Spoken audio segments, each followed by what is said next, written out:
All right, we are live. And on today's episode, I interview an author, a speaker, an educator, and self proclaimed nature nerd, sharing ways to improve one's mental health.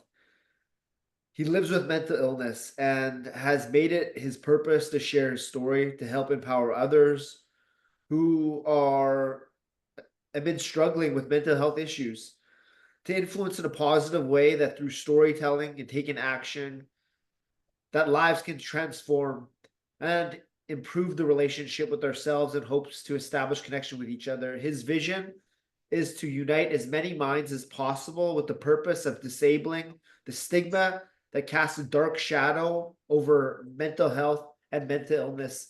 Today is going to be a very important conversation that I'm privileged to get to have. Welcome to the Winner Circle, Jason Tyler McLean. Thank you very much for having me, Derek. I appreciate it. Been looking forward to this since we started getting in contact there a little while ago, and I'm excited to be here and share a little bit of light into sort of a very dark subject. Mm-hmm. First, let's start with some light. What, Jason, do you love about your personal world right now? Not the external world, but what you love about your personal world. I love a lot of things about my personal work because I've worked my ass off to get it exactly where it is. But I love the simplicity of my world. I create habits and routines that definitely are run by my discipline, and I'm in a great place. If in fact I'm in the best place I've been in my life, mentally, emotionally, spiritually, and physically. So to have that, that huge symbiotic relationship all thriving together is extraordinary, and yeah, I absolutely love that about my life. My my partner, my lover, my girlfriend, my family, and what I do for work, everything all is perfectly aligned within all the things that I love doing. And the biggest thing, again, being the nature nerd that I am, getting out into to nature as often as I do, and slowing life down and just connecting with Mother Nature and the land and and learning every time something new is a beautiful experience. So that those are the main big loves going on in my life. Amazing simplicity. I mean, and I'm excited to delve into more of the things that take part of that, like the habits, the routines, the discipline, the mental, emotional, spiritual health, your relationship with your partner, your family. But first, let's Yep, talk about your work. How would you absolutely. describe the work that you're doing? Well, I work with kids, and I am an ecotherapist and also an action therapist. So I work with kids, all boys, but I also work in group settings with boys and girls. And the age range is anywhere from about 4 to about in the teens. My core group of boys that I work with are between 8 and 12 years old. So a super fun age. They're still like silly little bear cubs, so I get to guide them all the time. I work for an incredible organization called Roots and Wings, and there I do all the land-based programming, all the nature-based stuff. We do a lot of forest and nature play and a lot of educational art nature sort of crossover programming I do with these kids. But also I do a lot of animal therapy and different things as well. And then the other side of it is on the action therapy side of things. I basically get to be a big kid. So I'm doing, like to me, when I was young, I was in, getting my brain picked apart by psychiatrists, psychologists, social workers, guidance counselors, everything, and is in an office with a light, and like, what's wrong with you? Blah, blah, blah. And none of it worked. I just, always, I hated all of it, and just compressed and wouldn't let anything out. But I had one guy that his name was John Smith, and he outsmarted me, which was pretty tough to do when I was a kid. And he started taking me out to the zoo and to the University of Manitoba, the biology and zoology departments, and getting me involved in things I really loved. And then I started opening up and talking to him. So I kind of stole a page from his book, and so I get to do the same sort of thing with kids, right? So with action therapy, whether it's sports or whether it's games or play, I'm the biggest kid out there a lot of times with these guys, and it becomes really therapeutic, and it's an incredible instrument for success in that field, because you're taking away all the pressure of what's going on with your family, why you're doing this, and why you keep getting kicked out of school. And instead of that, we work together, and we talk and we play, and we make it really just really easy going, where they trust and feel confident in talking when they want to talk. And so I absolutely love what I do. Besides that, I I write books, which I love writing. I'm just finishing up my second book to come out to be published. That will come out soon. It's going to be called The Monarch Butterfly Effect, and that is an extension of a chapter from my first book, In One Drop of Water. And as well, I speak, so I get the privilege to go all over the place and speak at all different levels of audiences, from treatment centers, addiction centers, to schools, to medical conferences, to prisons, to whatever you can think of, anything to do with where there's some mental health challenges. I go into workplaces, big companies, all different things, and share my story and sort of my take and my insights and strategies and overcoming mental health challenges, and what we can do to overcome the dark clouds of the dogma and stigma, that especially in the workplace and school place with kids. So I'm a busy man doing all those sort of things, and but I absolutely love every bit of it. Incredible. So Thank you. amongst all these roles, author, speaker, educator, leader, what would be your overarching mission that guides you not only in all those roles, but just in all your interactions and just in your state of being? Why are you here on this earth? Um, well, I believe I'm here because I am here because I was given a second chance. And that chance, you can call it the creator, you can call it God, you can call it the universe, you can call it whatever makes you happy and blows your hair back. I don't care. But by a power bigger than me, I am still here. And I attempted to take my life in 2019. And by all means, I shouldn't be here.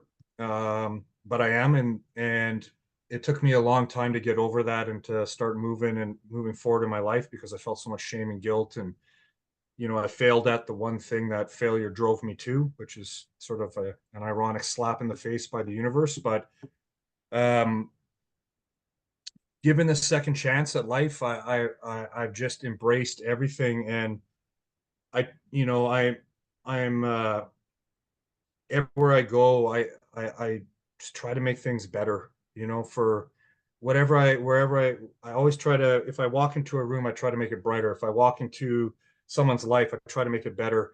I don't even say try. I don't try, I do it. There is no try. There's do or do not, according to Yoda, and he's a pretty smart Jedi master. But, it's just like my personal mission is to get in front of as many people as I can on whatever level it is, and connect with them through whatever commonality we have. Everybody's got a story, everybody's got, circumstances and scenarios in our life. We've all been through trauma, we've all been through wars inside our minds, we've all been happy, we've all been all these different things. So for me, it's really about empowering a stronger connection, and amplifying whatever I can to make it better. And I'm a pretty big personality, pretty big dude. So I capture a lot of attention when I talk or where I go places. And I use that to my advantage to help other people. I volunteer at homeless shelters. I do all kinds of stuff like that. And I was homeless as a teenager, and in my 20s, and even in my 30s at one point, when I was addicted to cocaine and fell, you know, hard, off the horse. And, I just, it doesn't matter if I'm talking to someone that is at the lowest state of their in their life, or they're at the pinnacle, they're at the best point in their life, they're it's the same deal with me, whatever they're going to get, and so I try to look for the best that I can in everything. I am a human being, and of course there's things that annoy me and things that I don't like about certain things, and I have disagreements and all the different things, but I don't skip down the road, painting rainbows and blowing kisses at everybody, but I definitely do what I can to enhance people's lives and make them better on all different levels that I can. Beautiful. Thank you. Thank you for your work, and just so curious to see how you got here. So let's take things back. Let's rewind things back to 2019. You're 47, Yep. and you just tried to kill yourself. Where were you before this happened? Like what like were you doing this work that you're doing now? Were you in the No. shape that you're in now? Like paint us a picture to who this 47-year-old Jason was, that led up to you trying to take your life and failing. Yeah. So we'll go a few years before 47. I looked great. I was making a lot of money. I was in sales, and I was dressed fancy all the time and had fancy cars, big house, motorcycles, and all the stuff. And on the outside, I looked like I had it all. And I was a raging alcoholic, but I passed it off as just a really fun social alcoholic, I suppose. And I was always at every restaurant or bar buying stuff for everybody and solving all the world's problems except my own. And at the time, though, I was so disconnected from myself and so lonely. And I started getting panic attacks when I'd be alone when I come home at night, and I just like I couldn't handle my own thoughts, and I couldn't handle being alone, and I couldn't handle just things. And I was a real arrogant asshole. My ego was out of control, and I hurt a lot of people because I just couldn't see past myself. I was so self-absorbed, and a lot of narcissistic tendencies for sure. And that helped me really excel in what I was doing professionally in sales.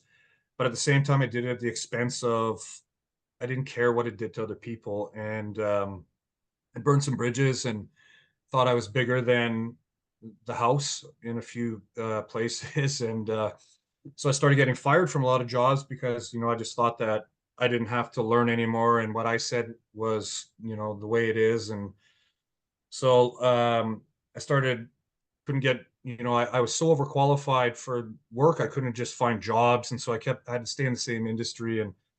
And I was in the car industry and car sales and all that. And so I had gone from running dealerships, and then no one would hire me because I had a real reputation as a bulldog. And, they'd hire me into these dealerships that were failing, and I turned them into a successful machine. But I did it my way. And sometimes that pissed off a lot of people. And so, and, because I was just focused on results and of course me doing it, it had to be me, because I was all ego. So that kind of all came crashing down. At the same time, I wasn't making the money that I used to make, and I was trying to live the same life that I had, and all kinds of problems. And I was drinking more and started doing drugs again, and I hadn't done cocaine and stuff like that for a long time. I started to do that, and just mess things up, and then I'd be up for days, and I just turned into just a cannonball shooting in the wrong direction, smashing through everything really. And I ended up, I tried to take a leave from where I was working. I had started to really contemplate suicide on the regular. I'd gone from maybe thinking about doing it here or there to every day, and I'd be making jokes about it all the time, and it started to get a lot more remunerating. I was thinking about it 20 times a day, 30 times a day. After a couple more months, I was thinking 100, 200,000 times a day, like just constant, nonstop. And it got so bad. My depression was winning the battle. I couldn't control a lot of my own thoughts anymore, and I just was very self-defeated and full. I was always very scared inside. I put on a big bravado, sort of, King Kong sort of beat my chest, and that kind of identity, which or persona, pardon me, would be the better term. But inside, truly, I was just a scared little boy still, that hadn't dealt with any of the things that had haunted me since I was a kid. I went through some pretty horrific shit, that was I wouldn't wish upon anybody. But regardless, I just hadn't dealt with it, and I think that was sort of the brewing of the perfect storm in my mind. And then I got let go from another job, and I didn't know how I was gonna. I'd lost everything. I'd started having to sell all my stuff, and it was humiliating. And that at the time, now I look at it completely different. It was probably the best thing that could have ever happened to me. But um, and I just kept spiraling and pretending I was going to be fine, and someone was going to come save me, and all these different things, all these, the right job was going to come and just drop in my lap and change my life, and I wouldn't have to do any work, and it just got worse and worse and worse. And in 2019, I had turned 47, and something that I had learned afterwards when I started studying all the different types of psychology and different things involved with, everything from, the neuroplasticity and the just the different brain activities involved in depression, suicide, and all these things. What I learned is that, and statistically, 47 is the most common age for a male to take their life. Maybe it's sort of that, hey, I'm not a cool young guy anymore, and I'm going to be an old guy and be alone kind of thing, kind of clicks in around that age. But I started withdrawing a lot from people. I've always been a really social guy, and I didn't want to talk to people. I stopped seeing my friends. I started trying to give away whatever I had. I had sold pretty much everything.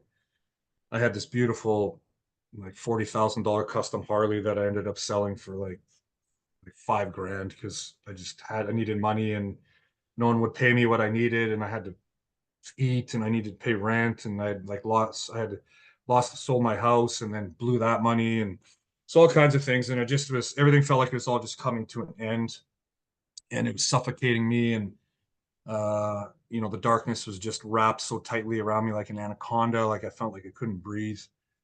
And I started, contemplating suicide really seriously, and I obtained a gun.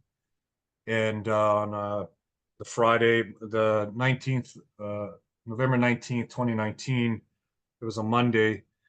The Friday, I started drinking heavily and taking sleeping pills and painkillers and cocaine and drinking. And I did that all weekend basically until Monday, and hadn't eaten. I don't even think I drank any water. And I was completely hysterical. I was crying and screaming, and then I'd be laughing, and I was completely out of my mind. And I was just trying to numb everything up here, because I really didn't want to die. I'm like, terrified of death. And even more so now, like I can't explain to you how much you appreciate life when you know you should have been dead. And I told myself at 9:45 a.m. on that Monday that I was uh, I was going to put the gun in my mouth and blow my head off. And so the signal for me was, I was crying, and I told myself when the next teardrop slid off my face and when it hit the floor and burst, that I would pull the trigger. And that's what I did. I disengaged the safety and pulled the trigger, and screamed, I remember. And then everything went black, and I opened my eyes, and I thought I was dead. And I looked behind me, and I looked at the wall, and it was still white. I was sitting on the floor beside my couch amidst a bunch of bottles and poetry and letters and stuff I'd written to people. And crazy thoughts I'd written down. And I just realized then that I was still alive, and I couldn't believe it. And the gun had jammed, and the odds of a brand new gun jamming is about one in, I don't know, close to somewhere around a million. And if you have a gun that you've shot a few times and it's jammed, it's about one in 100,000. If you got a gun that you've used multiple times for years, it's about one in 7 to 10,000 odds. So for that to happen was shocking, and I was devastated because I failed at the one biggest commitment I'd ever made in my life. As odd as that sounds, and failure was the primary driving component that took me to that place. So I was failing at everything I ever did my whole life. I was really good at looking like I was doing great, but I failed in almost everything, all my relationships, friendships, jobs, everything. And it was like I've said, it was quite an ironic slap in the head from the universe. And I didn't know what to do after that. I was so lost. I couldn't believe that I was still alive. I was angry.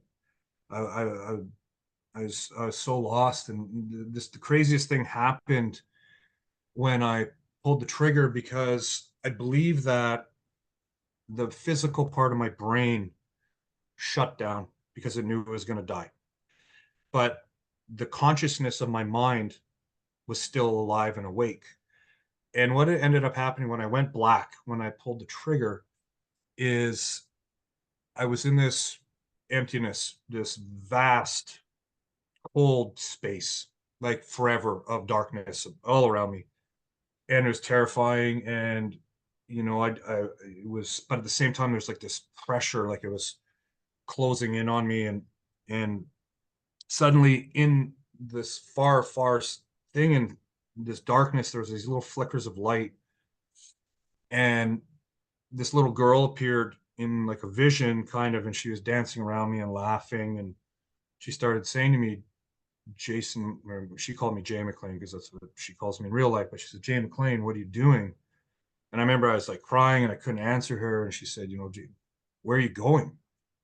And then she grabbed my hand and said, you can't leave. And then all of a sudden, like fireworks started going off, and I saw these crazy images that made no sense to me, like a frog and a monarch butterfly and a samurai and a pair of jeans on fire and rear view mirror. I was looking at like just all these crazy images that made no sense to me at the time. And then all of a sudden it was like a car engine, like, and I just felt like a bang, and I came back, and that's when I realized I was still alive and looked around me and all that. And Okay. I just want to pause you there. I have some questions to ask about all sure, this. Okay. So first of all, thank you for sharing all this so openly. I just really hope this conversation can help someone listening. Um, Perhaps we're hope so. not, but I appreciate this conversation we're having, and you Yeah. just being so open. So when you pulled the trigger, um, like what was the intention? You wanted to die, like you felt you were a failure and everything, and then you just wanted to die, and like where did you think you would end up? And yeah, kind There of there is there is a couple components to that equation. One was that there was a bit of an act of self-preservation for my identity or my persona, that I wanted to remain like this cool stud that everybody liked. And I thought that like if I ended it there, that they wouldn't see me, you know, become this decrepit old lonely drunk loser man, and hurt all these people along the way. Um, Part of me couldn't bear the pain I had caused people in my life. My family growing up, and my sisters and people and the relationships I've had throughout life, and it was really difficult for me to deal with that. So there's part of it, I think that, but the main part was like in my book, I talk about the shadow monster, and I believe there's a monster that lives in the deep shadows of our minds, in the far corners of the cellar, way back in our brains and our minds. And that monster had taken over me. I was no longer Jason Tyler McLean. I was this I was delusional with depression and anxieties. And I just was so tired of hurting myself and hurting other people. And I wanted to escape the pain. I couldn't, I couldn't handle it anymore. Like I drank myself to the bottom of every bottle that I could. And, tell you, it didn't help. It makes it worse. And I'd get up and try and show a happy face the next day. And like I know a lot of people for sure saw me deteriorating, and there were a few people that tried to talk to me about things, and I just brushed them off and pushed them away. But when I pulled that trigger, I was murdering the monster in my mind, more than I was ending my own life. Um, which sounds, I guess, it might be a little difficult to comprehend, but I was so delusional that that made sense to me at that time as well. I think of like, I think about what would have happened, what I would have done to my father, to my mother, my stepmother, my sisters, my stepdad, my friends, my coworkers, all these people that love me. And I as much as I numbed myself that weekend, that was the point, like to get away from all the feelings, right? And just become very, targeted at what I needed to do and execute the plan. Um, it was, yeah, it's this, I didn't know where I was going, but in my head, I knew that I wouldn't hurt anymore. I knew that I wouldn't, I hated myself, man. I hated everything about myself my whole life. I lived a really hard life, and I made it way harder on myself because I never got therapy. I never got help. I never listened to anybody. I just kept pushing forward in what I thought was the best way, and continuing to push everything down. And it just all, it just took me over, and I couldn't handle it. And, years of it, like I'm talking decades of it, and I just, that's one of the biggest things I tell people, like when I get in front of rooms or, and it's always like the biggest thing I hope people take away from this is talk about it, talk about, share, ask, get help, whatever it is, like on whatever level. Um, but to answer your question, like, pulling the trigger was, again, that was sending away the monster out of my head, and that was freeing me of all the pain and loneliness. And I could be in a room with 1,000 people, and they could all be trying to talk to me and be my friend, and I would still feel completely alone because I was alone inside. I was completely disconnected. I didn't know who I was. I never knew who I was my whole life. I knew what I looked like, and I knew, all the things I owned, but the sum of me was an empty shell. And that drove me to pulling that trigger. I really hope that there was some forgiveness on the other side of it, for sure, and understanding, but again, that is very delusional thinking, right? Like I would have destroyed my family. I would have destroyed my sister's kids. And I hold that feeling here all the time. Uh, it's a very powerful reminder of where I was, and how far I've come, and how proud I am. I wear it like a badge of honor because, like I said, I worked my ass off. I faced all the demons. I walked through all the darkest of darkness, man. Like I put the work in, and I'll share some of that in a bit when we get there. But um, it's a terrifying place to be, where you actually can justify ending your life. It's the loneliest and darkest place you can be in the world. Why didn't you ask for help? Why couldn't you ask for help? My ego and my pride, they were like best friends, and they did quite a number on me my whole life. And there's many times where I wanted to ask for help so bad, and I didn't. I was a tough guy, and I had to be a big tough guy. And boys don't cry. That's how I kind of grew up. And you know what? It just you just push through and you keep going. And I wish I did, man. I'll be honest with you. I wish so bad that I got help. Because the biggest thing I lost out of all of this was time. I wasted so much of my life. And everybody will say, well, you went through all that to get where you are now. And that's very true.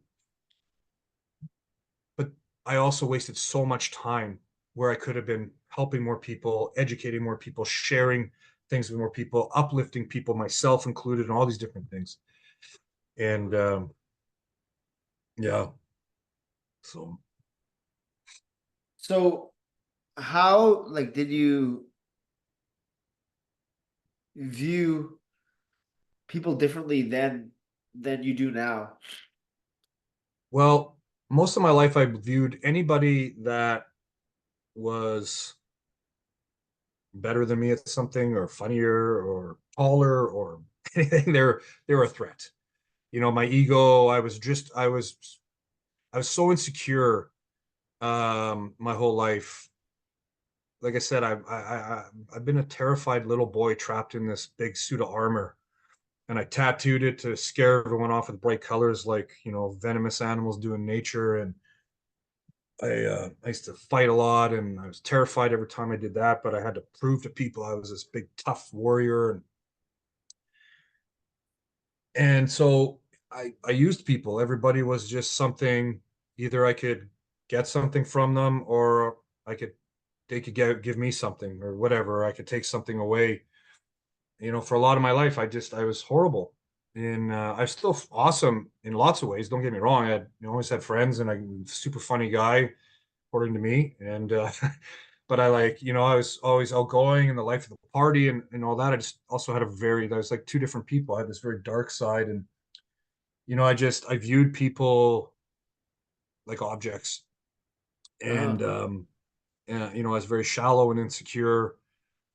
And after I put in the work on, my understanding my emotions, my behaviors, my thoughts, my spirituality, and doing all the different work I've done physically, mentally, and combining all of it together and sanction it into strategies.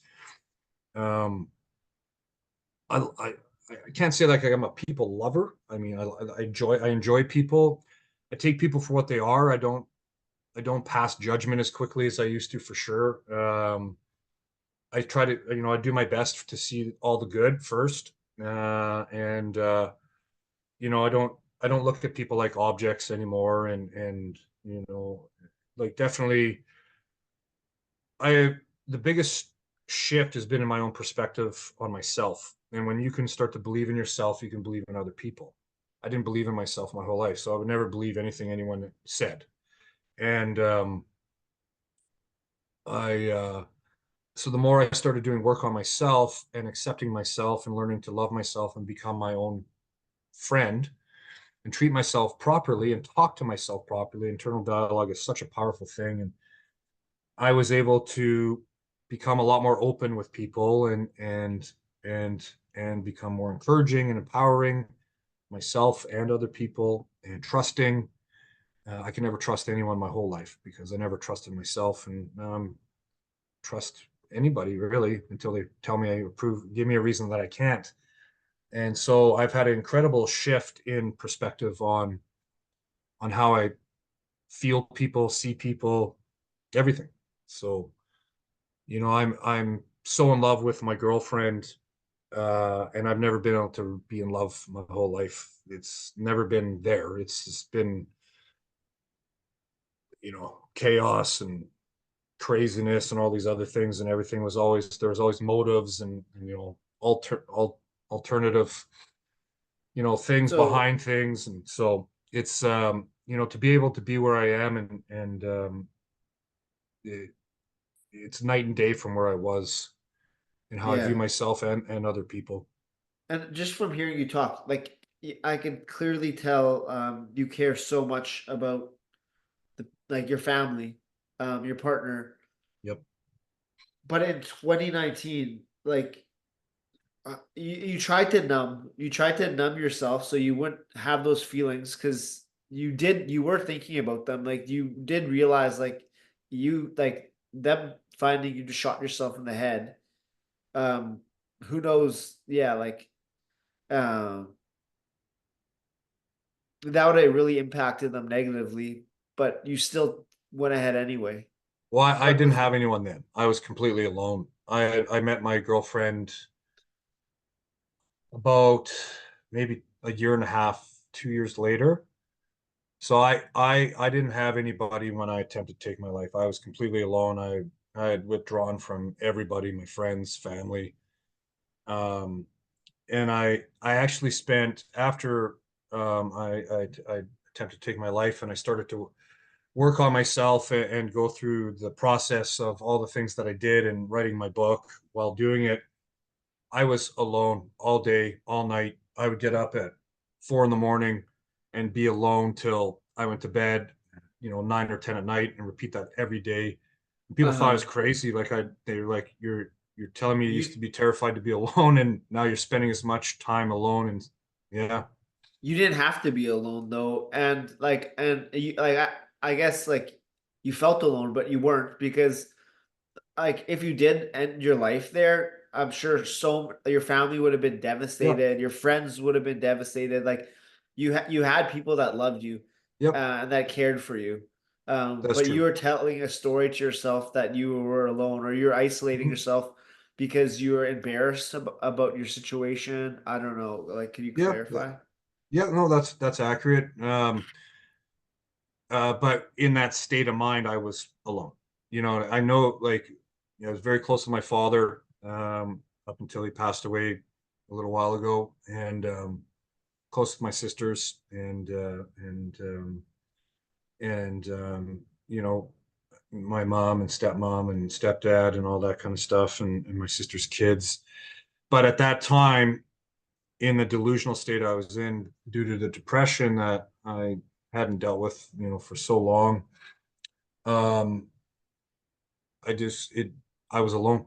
And I realized after, like I said, like as soon as I sort of came to and started realizing I was alive, and all the things that, all the consequences of this, um, I lied on my floor and I cried, probably for hysterically ugly crying for hours, until I passed out, thinking about what I would have done to all these people. I snapped out of that delusion. And like I said, there were people that made efforts to try and talk to me, up until that. It just didn't matter. In my mind, I was all alone. And so afterwards, because I was so afraid of being alone, I would literally sit for hours by myself in complete silence, only with my thoughts and my feelings, and a lot of writing and different things. And this was some of the work I put in.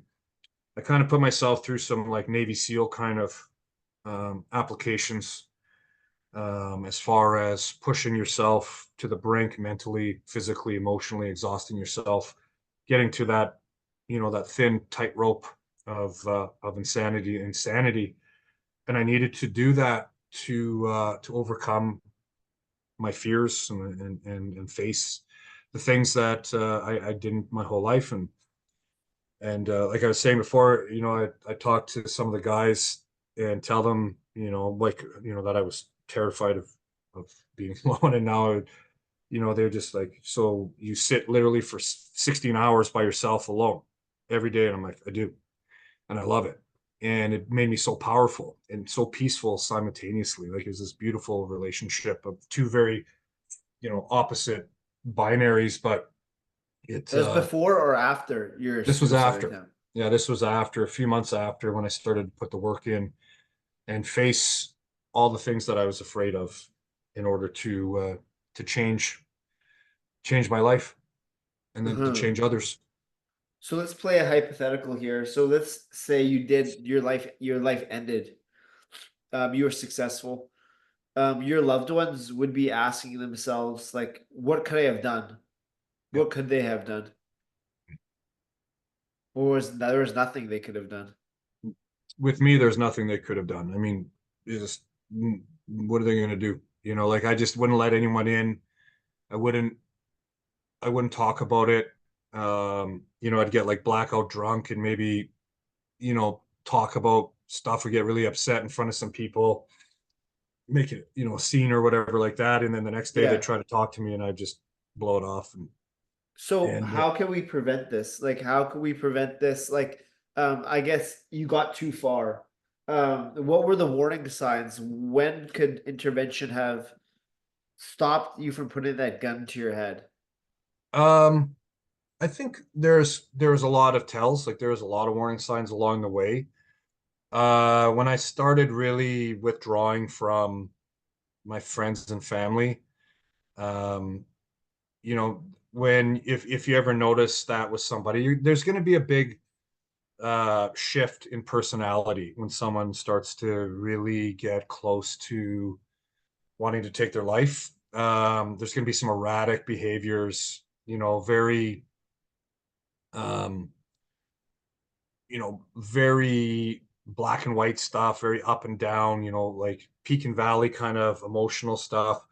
But at the same time, I mean, for me, like I was the opposite. I was just like cold as ice. I just, but people start to, they'll give hints, you know, that they'll start to talk about like, you know, maybe giving their stuff away, or that, you know, like that they'll tell someone that they'll, you know, I'll always remember you as this, or they'll start talking as people almost like in the past tense because they've already made up their mind that they're going.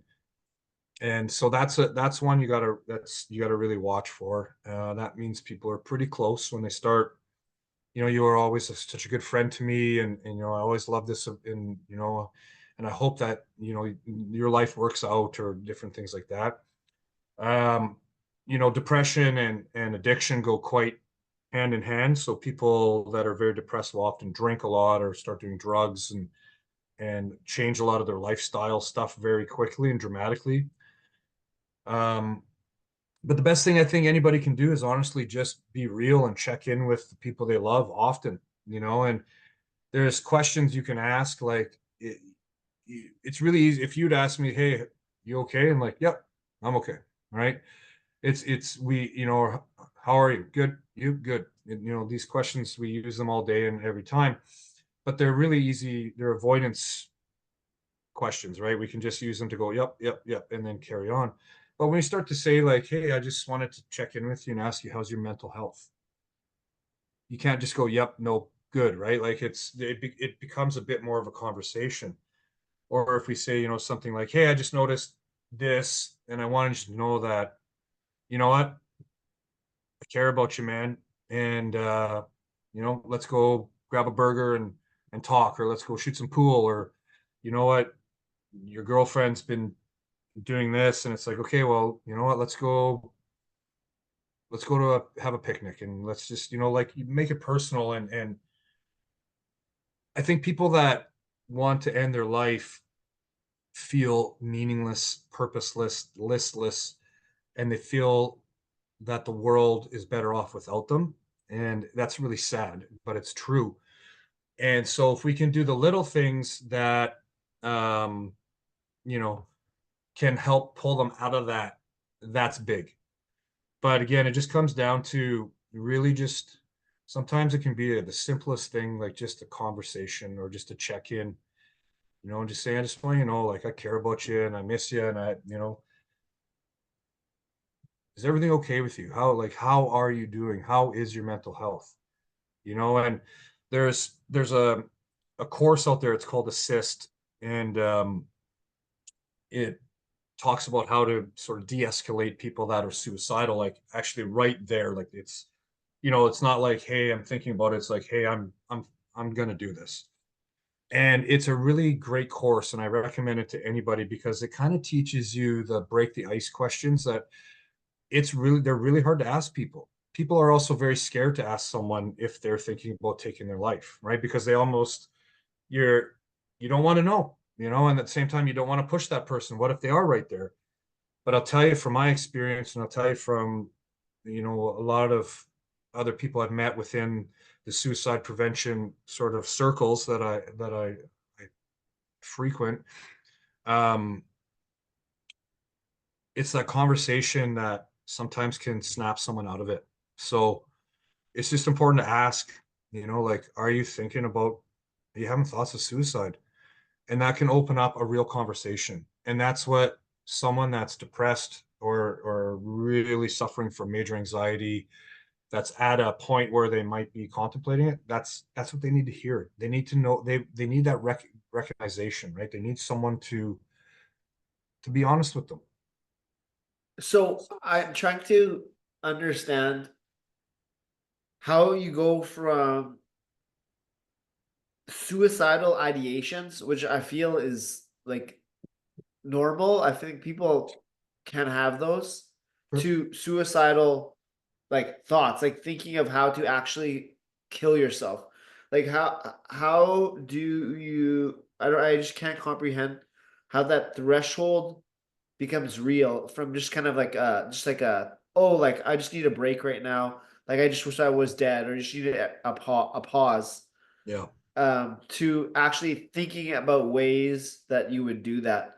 Um, I think everybody's different, right? And so it's all circumstantial in a lot of ways. And those circumstances are based on a lot of things that have happened to us in our life and what we've been exposed to. When I was a kid, my uncle shot himself and took his life. And and actually, he wasn't a. We called him uncle, but he was like my dad's best friend, so we all called him uncles. But he took his life, and I remember, I had gone through some pretty harsh stuff as a kid, and I remember asking my dad about it, and he explained it to me, and it just was like a light bulb went off in my head, and it just kind of made sense to me at that time. So, I mean, if you've been exposed as a child to, a very chaotic and abusive, um, family dynamic where there's been, multiple physical and sexual assaults and all kinds of stuff. And, I was tortured as a child by my dad's second wife, and, all these different things, these horrific things that happened to me. It definitely changes, um, sort of your, the rhythm of your thoughts and your feelings towards things. So a lot of it's, what people go through, but I mean, someone can do it because their heart's broken, right? And they can't understand how to live without a person, and they want to end their life because of that. And, that's just as sad as the reason I wanted to. And it just, I think it's very common for people to have, I think everybody's thought about taking their life, most people anyway, at least once or twice in their life for sure, where things have gotten really bad. And it's like, I don't know how I'm going to do this. Holy, I'm like, and it just pops in the head. When it gets to the next level, it's usually because there's some mental illness involved, whether that be depression or PTSD is really bad, with suicide rates, people that have been through some pretty horrific things. And so that definitely, there's two kinds of pain in this world. And one pain is that hurts you, like it hurts, ouch. And then there's pain that alters you for life. And, those pains that alter you are what leads to these scars and these wounds that never heal inside you. And, you get infected because of that, and it's just, you get sick, and that sickness becomes so powerful that it can kill you. And that is what depression does to millions of people every year. And,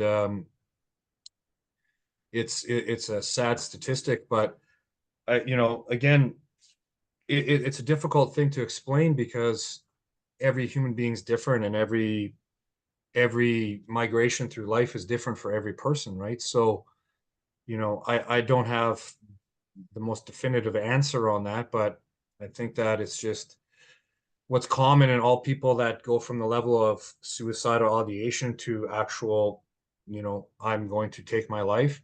There's usually a major event in their life that's happened that's destroyed them, and they they can't separate themselves from that destruction, and that destruction becomes very heavy, and it starts to infect and, contaminate all the happiness that you have, and everything about life becomes so difficult that getting out of bed is a waste of time, because what's the point? Because you're just going to have another day of misery and pain and suffering. And it gets on and on and on, to the point where, like I said, where I was, where it's the only way out. Suicide is a very permanent solution to most times temporary problems. And that's the difficulty in it. There's no turning back once it's done. And it affects tons of people, and it has a ripple effect that will destroy lives and all these horrific things, and all that. But at the same time, there has to be a little bit of understanding too on the where that person is in their life, that they would actually go to that extreme. Like, something has to be really, really bad. It's not like someone just accidentally funnily kills themselves, right? There's obviously something going on there that is ripping them apart, and Yeah. they can't solve it. That's depression and anxiety when they're working at their best. It's just a puzzle you can't solve, no matter how close you think you get. So, from what you've learned from your personal experience, what advice do you have for someone going through that right now? Well, first and foremost, um, I would say that, if you are thinking about taking your life, please don't. If there's anything I can tell you from my experience of feeling all the guilt of what I attempted to do and how it would have affected all the people it would have, there are people that love you. There are people that care about you. There are people that will help you. There are resources out there, uh, tons of them, tons of them, that will help and support you. This world is more beautiful because you are in it. And whether that is probably so hard to believe for someone that's in that state, but it is the truth. And it is temporary. As hard as these things that, you are feeling, they are temporary, and they can pass. It takes some work, and it's going to not be easy, but I'll tell you this, it's worth it. Staying alive is worth it. I can't stress that enough to people. And I've talked just over 80 people out of suicidal crisis over the last few years. Um, and I say the same thing to them, just what I said. It's just, and you have to ask them to at least stay alive for one more day. Give it one more day.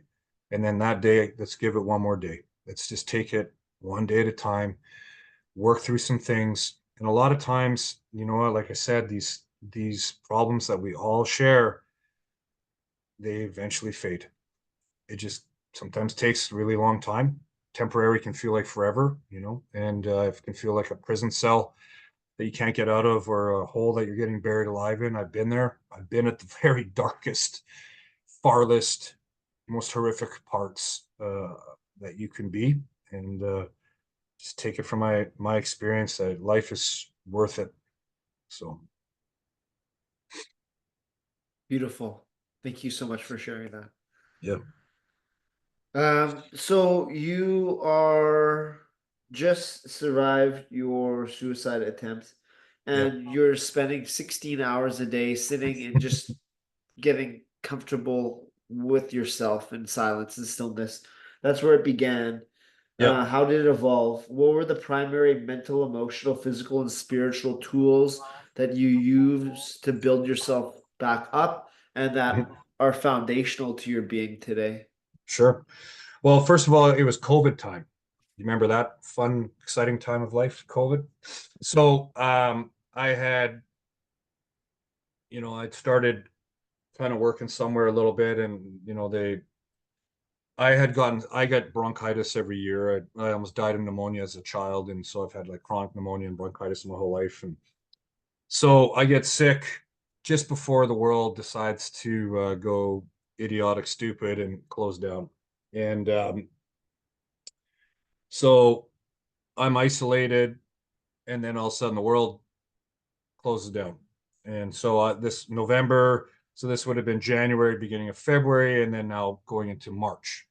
So it'd been a few months, and like I still had wavered a little bit. You know, I had tried and got some medication, some antidepressants, and they're okay. They made me feel just kind of numb, like they weren't effective, and obviously they don't treat any of the things that was wrong with me, but they stabilized me enough to kind of help me get through.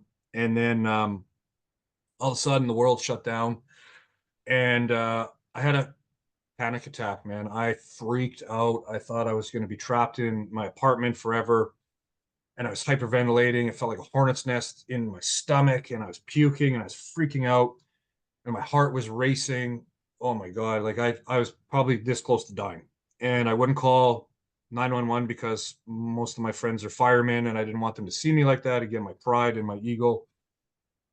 And I eventually called my sister, my oldest sister. Well, she's younger, but the oldest of my younger sisters. And she could tell right away. She's like, "Oh man, like you don't sound good." And I'm like freaking out, and we talked for about 2 hours, and she talked me down, and I just like had projected, the world ending, and I was going through all this crazy scenarios, and so she calmed me down, and I finally fell asleep that night, and I woke up that next morning, and I said to myself, "No more." I said, "You will never, ever, ever treat yourself the way you've treated yourself you have for your entire life. Today we change."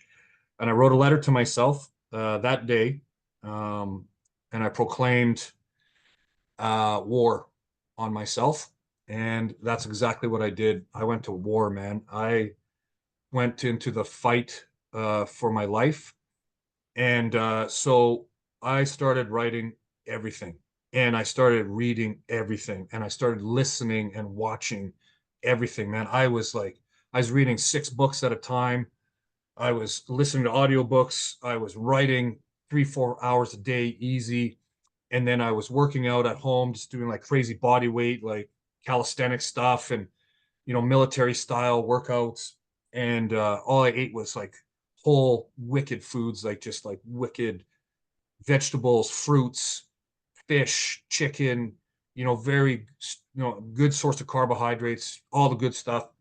And I went to war, and so I started writing out everything. And I was listening to guys like everyone from like Dr. Joe Dispenza, who's this incredible, neuroplasticity neurologist expert, and all these different things about transcending thoughts into action and matter and creating, all these different things through manifestation. And then I'd watch everyone. I'd watch The Rock, who I think is the biggest phony loser on the planet, but I would still watch it because I could learn something from what I did ever want to be like, and then I'd watch like, you know, um, an old footage of, speakers from like the 80s and these different guys, and then Grant Cardone or this guy, and just anyone that was putting stuff out there. And I wrote down and I'd listen, and so all of a sudden I started to write like crazy, and I had like papers everywhere. And so I lived in a 2 bedroom apartment, and what I decided to do was in my second bedroom, which was kind of like my office den art studio sort of thing, I started putting these pieces of paper all over the walls. And eventually I covered all the walls, the ceiling, and the floor. And I was sitting there one day and I'm looking at all of them, and all of a sudden I started to like connect these things. I'm like, wait a minute, that paper is written about this, that's from that experience, and that experience happened because this feeling, and that behavior happened because of that scenario. And then I started just connecting all these things, so I started to rearrange them all. And um and then I started, when I was looking at them, all of a sudden it was like bang, my brain went off, and all those images that I saw in when my brain was, like I said, I believe my brain shut down physically, but my consciousness still stayed awake. And I was sort of trapped in that like limbo or purgatory. All of a sudden I was like, this is all about me lying and being a liar and the lies I've told myself and the excuses. And I said, liar, liar, pants on fire. And I'm like, pants on fire. I saw pants on fire in my brain. And then I'm like, This is all about when I used to love catching frogs. And that's when I was being traumatized and tortured by this woman. But I would escape and go catch frogs. And I'm like catching frogs. And these all started to become groups of these things. And those all became chapters in my book. All those images that I started to see in my brain at that time all started to make sense. And they became like constellations in the sky of my mind. And so I'm like, this one's all about looking backwards at my life. Always was looking back because I was depressed. I was always focused on the pain of the past, rear view mirror. And then boom, boom, boom. So I started to arrange them all and they're all connected. And so I went like crazy for like 2 or 3 days doing all this. And so I lived in an apartment at the time. And all of a sudden I'm in there and I'm just like going like full Einstein in there, just like, solving this whole incredible universe. And I get a knock on the door. And I'm like, what? A knock on the door? Who could be at my place, you know?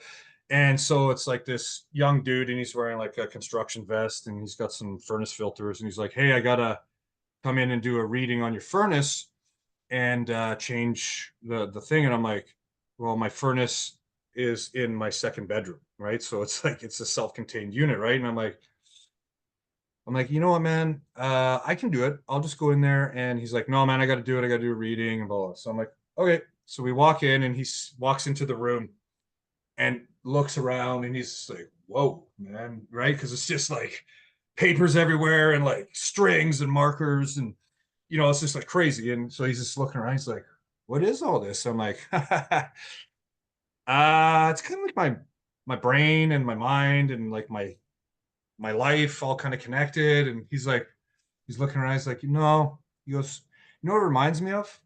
He goes, when you're watching the movies and they like break down that weird door in the basement and then they go in that far creepy cellar and then it's like that serial killer has like all those connected pictures or whatever. And I'm just like, get out. And then he asked if he could take a picture with me with that. And I'm like, no, because he clearly thought I was just nuts. Right. And of course, probably, radioed down to his buddies like, oh, you got to get up to 204, man. Like, this guy's nuts. Right. So, anyways, I have all this stuff and I, I go, this is my book. And so I, I just was like, this is crazy. And all of a sudden, it just started all to click. And so with that, what I was able to do is I started to put all these different things um, into plans, and I called them battle plans because, like I said, I was at war, man. Like I was fighting to survive, and so I started to create these daily battle plans. So I started getting up every day before the sun, and I hate running, and I would get up and run on an empty stomach as far and fast as I could, and I had to make it to this part on a path by my apartment where the sun would come up, and then I had to beat the sun coming up so that the sun came up on my back because that was the universe telling me it had my back. And then when the sunlight hit in front of me, I was on the right path. And so I started looking for the symbolic things in everything. I believe that everything is everything, man. Like I believe that every single thing is meaningful and has purpose and connection if you truly believe it. And I started believing in these little miracles. And I started believing I was a miracle. And I started believing everything I was doing was a miracle. And it completely changed this up here. And so I was running every day, exercising, writing, learning, reading, all the stuff. And I was alone all day long. I wouldn't take phone calls, texts. I didn't care. Like once in a while, I'd check in with my family, friends, and no one knew what had happened. No one knew that I had attempted to take my life because I didn't want to say anything to anyone.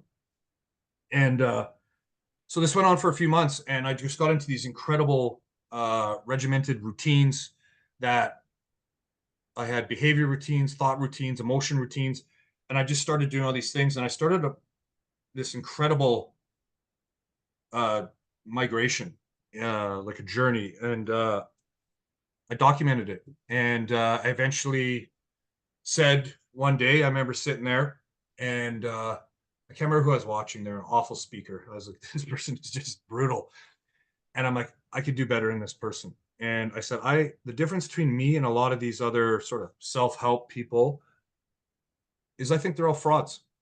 And I'm going to talk real and raw, and I'm going to be as genuine and authentic and in your face about things that you don't want to hear because people don't want to talk about suicide. And I applaud you for bringing it up. people want to blow, like, brush it under the rug until it's too late, right? It's always once it's too late, then they go, oh my God, on these things. And I said, no, I'm going to push these buttons on people, and I'm going to talk about depression. I'm going to write it so articulately and with beautiful imagery and these different things, and that would engulf their minds in it so you could understand it. And I did that.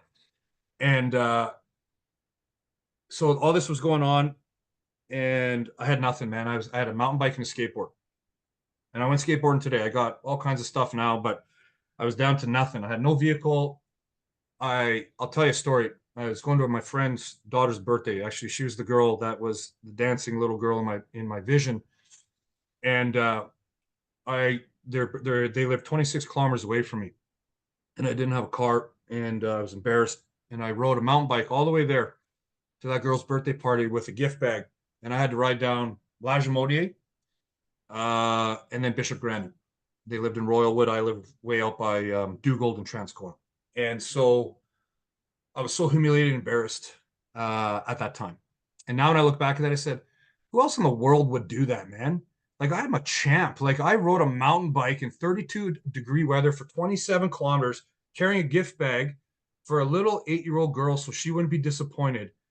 I'm like, no one else would do that. Everyone else would make an excuse and not go. But back then, shame, guilt, embarrassment, all these things. But again, when we change our perspectives on how we see things, everything changes, right? So, you know what? I start writing this book out. I get real serious about it, and I write it. And it took me about a year to write, and then about a few months to edit. And then I met my girlfriend, and she came into my life when I was on what most people would judge a life at absolute lows. Like, I had nothing. I didn't have food in my fridge. I didn't know how I was going to eat sometimes the next day. You know what? I borrowed money off friends, family. I couldn't pay my rent. I had nothing but a mountain bike. And I told her, I said, you know what? I said, I have nothing. And you don't want to be with me. I got, all I got is this dream that I'm going to write this book and change the world. I'm going to change people's lives, and I'm going to do it, and nothing's going to stop me. And I said, if you want to be a part of that, then you come in my life, but I got nothing. And she came in, and we fell in love, and she's with me, and we have had such an incredible journey since then. And I tell you, that woman is amazing. I love her more than I don't, I can, I'm a weaver of words, and I can't even put words together that I would describe it. And, I often bug her. I said, you must have been really desperate, but that's my joke to her. But, you know what? It's just testament to the person she is. And she supported me and helped me edit it. And I remember I was sitting there and I wrote this book, and it's time now to launch it into the world. And I'm sitting there with my laptop, and I'm like, okay, I'm going to send this book out there, and we're going to change the world. We are going to change people's lives. And I tell you, man, it was the most terrifying and fascinating feeling in the world, where I just went like this, click, boom. And then all of a sudden I'm like, okay, now what? And the next day the book populated, and I had done some good promotion within my social media, and it just took off, man. It blew up. And in the first month, it climbed to number 4 on Amazon.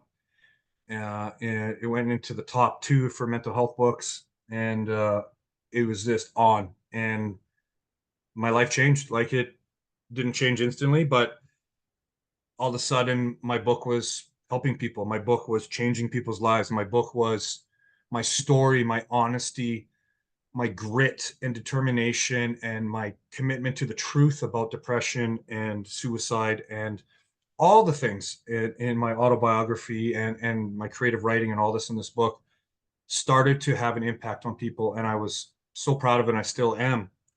And then it opened the door. I started speaking. I was going to schools. I was doing, all these things, and it was crazy. And it changed my life, and I changed a lot of other people's lives. And I've had literally thousands of people from around the world message me um, regarding different things, whether it's my social media stuff or my book, or they heard me talk or whatever it was. And it's such a badge of honor because I, I worked for it. It wasn't given to me, and I had to do the hardest work. And the hardest work there is, my friend, is the stuff we don't want to deal with, right? And it's been incredible, and it's provided me with the opportunity now to do what I do, working with kids, and all the incredible opportunities that have opened. Like, so many doors have opened, lots of them closed. I've had millions, I shouldn't say millions, but it feels like millions. I've had hundreds of people say, nope, nope, nope, you can't come talk about that here. Nope, nope, no, we don't want to do this, or we don't want to carry your book, or blah, blah, blah. You know what? I don't care. I just keep going. I don't need anybody. I got everybody I need right here. And I just keep moving forward in the good way. And that's how I did it. So I just, like, the foundation for me is the same thing. It's all about battle plans. It's all about discipline. It's all about that discipline creates momentum, and momentum will carry you through when you want to slow down or stop. Right. And that's the beautiful thing about discipline. And so I came up with this thing called the transformation triangle. And it's actually in the chapter called the monarch butterfly effect. And it's in my new book coming out, the monarch butterfly effect.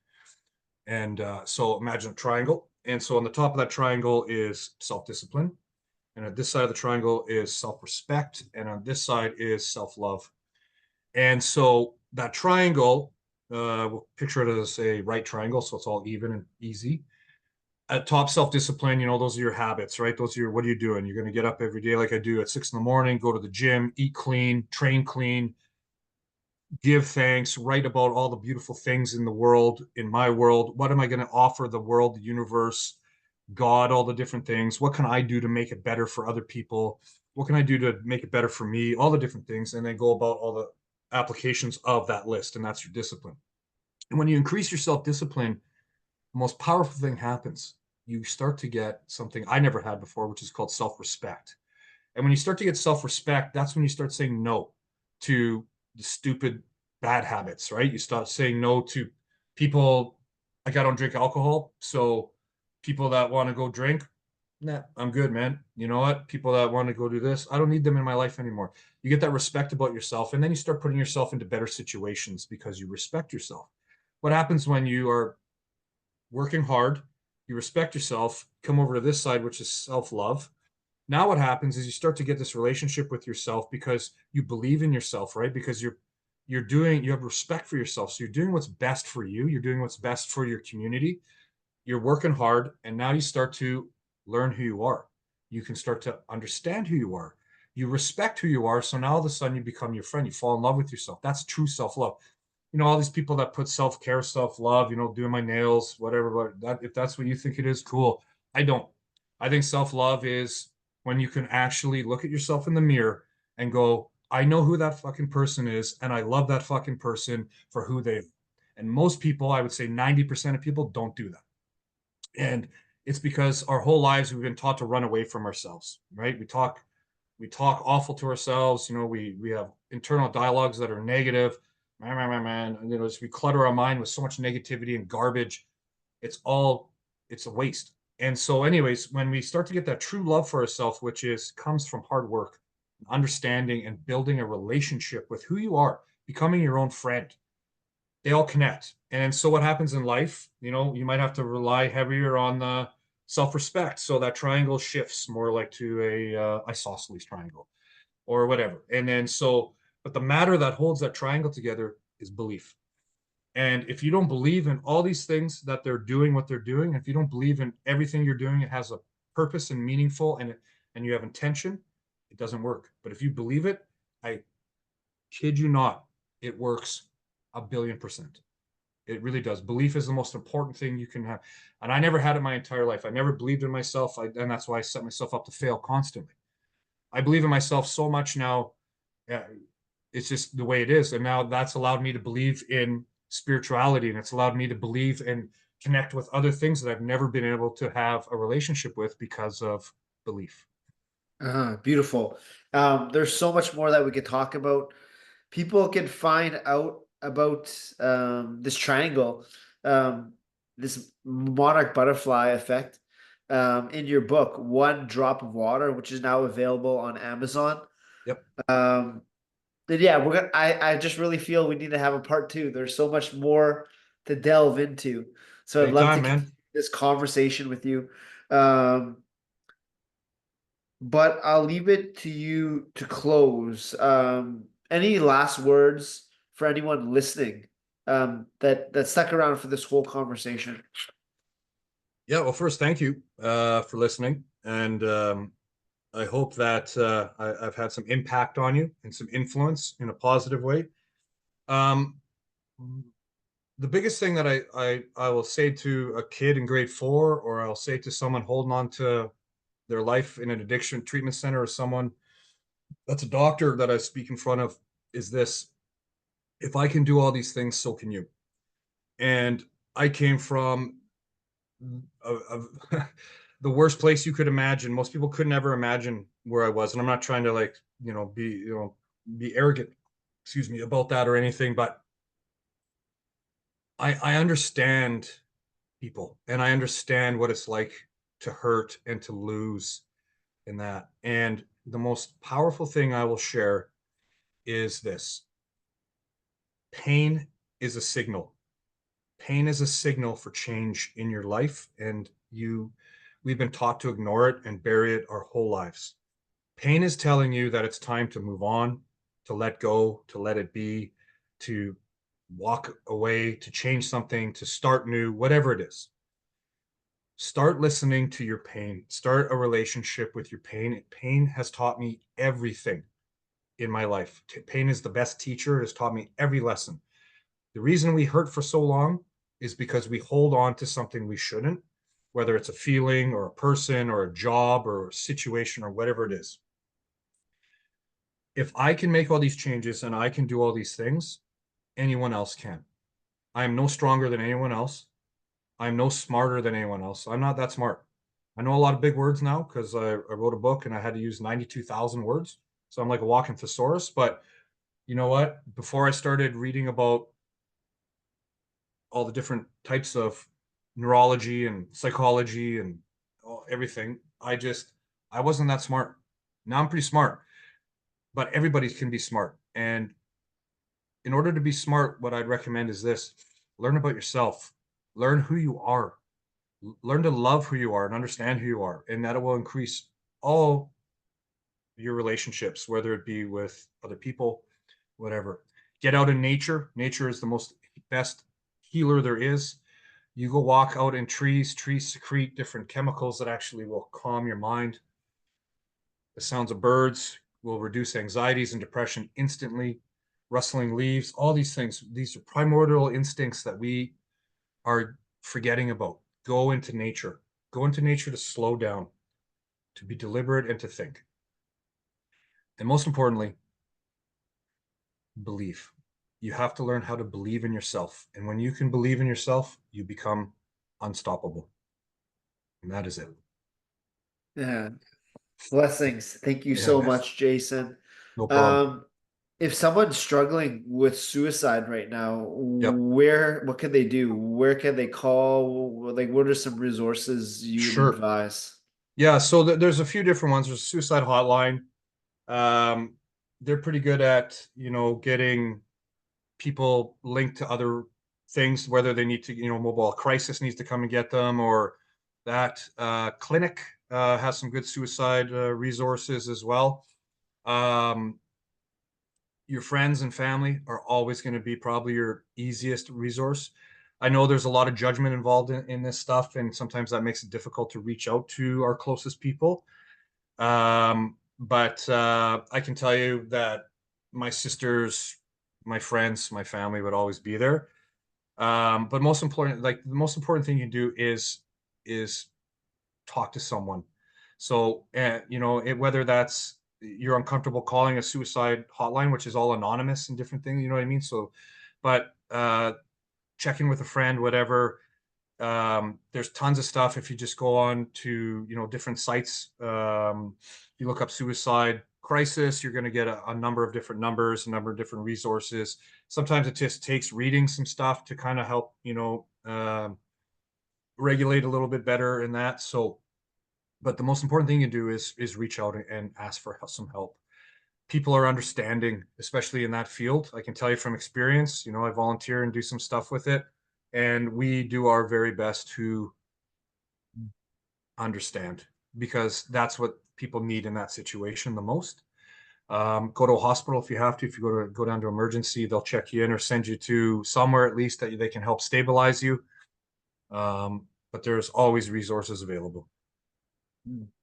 Thank you, thank you, thank you. To close every episode, we bring our fist in, a digital fist bump into the winner circle. Boom. Oh, I And love it, man. I really look forward to part two of this conversation. There's just so much for us to talk about. Absolutely. But I'm just so grateful for the conversation we've had today, and may it help someone out there. I, I believe it will. I promise you that. And I thank you so much, my friend. Yes, thank you. Thank you.